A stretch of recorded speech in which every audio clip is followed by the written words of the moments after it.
In the summer of 1991, the quiet neighborhood of Milwaukee, Wisconsin was rocked by a string of gruesome murders. The perpetrator, a man named Jeffrey Dahmer, would later become known as the Milwaukee Cannibal. Recently, the name Jeffrey Dahmer came to the limelight after Netflix released a series named Dahmer, highlighting the spree of brutal crimes and killings committed by Jeffrey Dahmer. The series also highlighted the negligence of police and discrimination against the African-American victims of Dahmer. Welcome to the Pedal Network, the place with all-round information. Before moving on, don't forget to subscribe to our channel to extend your support. Dahmer, a seemingly normal man with a steady job and no criminal record, was arrested on July 22, 1991 after one of his intended victims managed to escape and alert the police. What they found in Dahmer's apartment was a nightmare beyond imagination. We will dive into the deeper details of the nature of crimes, the background of the criminal, and the modus operandi. Stay tuned till the end, as we have also added special words to offer our condolences and tribute to the family of the victim. So let's begin our video and discuss the horrifying story of Jeffrey Dahmer. Background: Jeffrey Dahmer was born in Milwaukee, Wisconsin in 1960. He grew up in a broken home, as his parents divorced when he was just 18 months old. As a child, Dahmer struggled with loneliness and isolation. He later revealed that he had been sexually abused as a child by his father, which may have played a role in his later crimes. Family life: Dahmer's family life was marked by instability and dysfunction. His parents were constantly fighting and his father was abusive towards him and his mother. Dahmer's parents divorced when he was 18 months old, and he struggled with loneliness and isolation as a child. He also had a difficult relationship with his father, who was often absent and emotionally distant. Dahmer's childhood and early life: Dahmer had a difficult childhood, with a turbulent home life and a strained relationship with his parents. He struggled with alcoholism from a young age and had a fascination with dead animals and preserving their bodies. His parents reported that he was a loner, with little interest in socializing or making friends. Dahmer's early life was marked by a lack of guidance and emotional support, which may have contributed to his descent into criminality. Discovery of the crimes: The police discovered remains of human bodies in various states of decay, including heads in the refrigerator and an organ from a human in the freezer. The individual had also kept possessions from their victims, such as skulls and a preserved body part, or a preserved private part. Arrest and confession: Dahmer's killing spree came to an end in 1991 when he was finally captured by the police. He was arrested after one of his intended victims, Tracy Edwards, managed to escape from his apartment and flagged down a police car. When the police searched Dahmer's apartment, they found evidence of his crimes, including body parts and photographs of the victims. The trial: During his trial, Dahmer admitted to killing 17 men and boys, most of whom were of African or Asian descent. He also confessed to acts of necrophilia and cannibalism. The trial was a media circus, with journalists and onlookers flocking to the courthouse to catch a glimpse of the man dubbed as the Milwaukee Cannibal. Dahmer pleaded not guilty by reason of insanity, but the jury found him guilty on all 15 counts of murder. Sentencing and punishment: Dahmer confessed to the murders and was charged with 15 counts of murder. He was found guilty and sentenced to 15 life terms in prison. He was also sentenced to an additional term for the attempted murder of Tracy Edwards. Dahmer was killed in prison in 1994 by another inmate. Dahmer's motivations: Experts testified that Dahmer suffered from a severe personality disorder and had a history of alcohol abuse. He also claimed to have a compulsion to control and dominate his victims. Dahmer's defense team argued that he had a diminished capacity to understand the wrongfulness of his actions, but the prosecution argued that Dahmer knew what he was doing and was able to control his actions. Modus Operandi: Dahmer's modus operandi was to lure men and boys, mostly African American, to his apartment, where he would drug them and then murder them. He would then engage in various acts of necrophilia with the corpses before dismembering them and disposing of the remains. Dahmer would often keep trophies from his victims, such as skulls or genitals, which he would keep in his apartment. Cannibalism and necrophilia: Dahmer also engaged in cannibalism and necrophilia with some of his victims. He would often have sex with the corpses and even preserve the bodies for weeks in order to have sex with them again. He also admitted to eating some of the body parts of his victims, including brains. This added to his sense of control and domination over the victims. The victims and their families.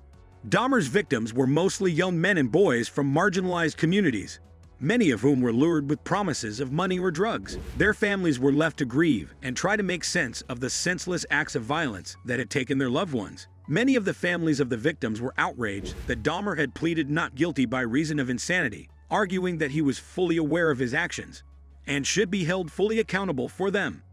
Jeffrey Dahmer committed the rape, murder, and dismemberment of 17 men and boys between 1978 and 1991. His victims were primarily African American males, most of whom were in their late teens or early 20s.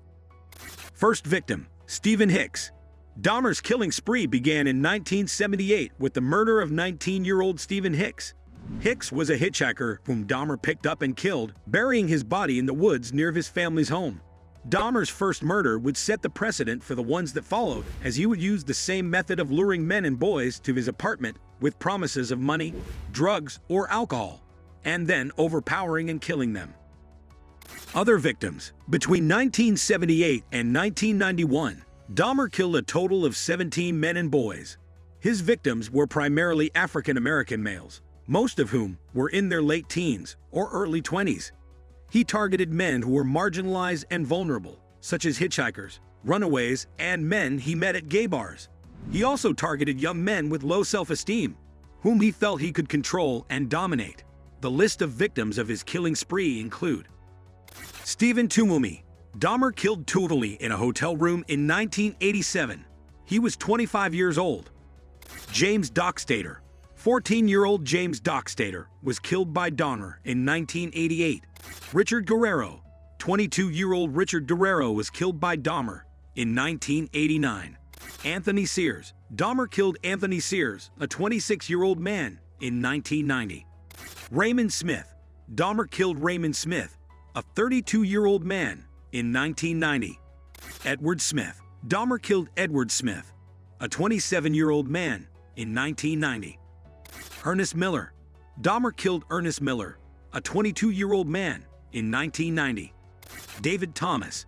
Dahmer killed David Thomas, a 23-year-old man, in 1990. Curtis Straughter. Dahmer killed Curtis Straughter, a 19-year-old man, in 1991. Errol Lindsay. Dahmer killed Errol Lindsay, a 19-year-old man, in 1991. Tony Hughes. Dahmer killed Tony Hughes, a 31-year-old man, in 1991. Connor X. Synthesomphone. Dahmer killed Connor X. Synthesomphone, a 14-year-old boy, in 1991. Matt Turner. Dahmer killed Matt Turner, a 20-year-old man, in 1991. Jeremiah Weinberger. Dahmer killed Jeremiah Weinberger, a 23-year-old man, in 1991. Oliver Lacey. Dahmer killed Oliver Lacey, a 23-year-old man, in 1991. Joseph Bradehoft. Dahmer killed Joseph Bradehoft, a 25-year-old man, in 1991. It's worth to note that Dahmer's actions caused immense pain and suffering to the victims' families and friends, and it's important to remember that behind every statistic, there is a human being whose life was cut short in a brutal manner. Aftermath and impact. After his trial, Dahmer was sentenced to life in prison without the possibility of parole. However, his atrocities did not end there.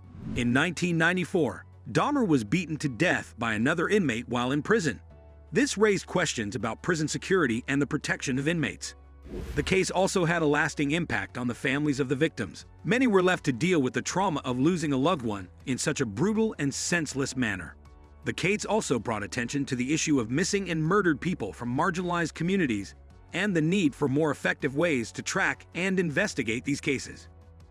Remembering the victims. The families of Dahmer's victims have called for more awareness and resources to be provided for those who may be struggling with mental health issues and to prevent atrocities like this from happening again.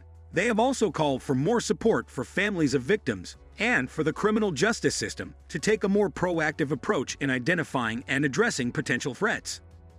The Milwaukee Cannibal's reign of terror may have come to an end, but the memories of his victims will never be forgotten. The case serves as a reminder of the depravity of which some individuals are capable and the importance of understanding and addressing the root causes of violent behavior.